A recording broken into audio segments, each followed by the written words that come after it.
How's it going, everyone? John here. Welcome to the channel and welcome to a StreamElements tutorial showing you how to set up text-to-speech for your alerts. Now, if you don't have an alert already set up, just quickly go ahead and add one. Click the plus, go to alerts, go to alert box, and then it will add it here. If you're wanting to see more about the alert box, definitely take a look at the video in the description below or the card above where I go over the alert box. So to get text-to-speech to work, what we're going to do is go into our actual settings here. So we're going to click on Alert Box, go to Settings, and we're going to choose one of these that we want to have the text-to-speech to work for.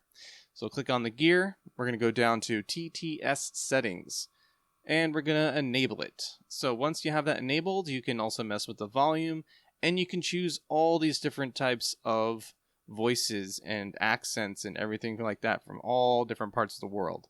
So definitely go ahead and just see which one you want to add, but we're going to leave it at default for Brian.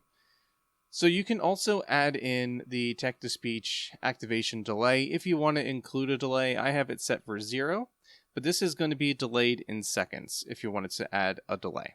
So once you have this all set up, go ahead and hit save. And then I'm going to have this unmuted so you guys can be able to hear it. But what we're going to do is go to emulate just to make sure it works. Click on follower event. Tawley is now following. And there you go. That is how you set up the text to speech. If you guys have any other questions about different parts of StreamElements, be sure to go ahead and take a look at the other content on the channel as I cover a lot of educational content.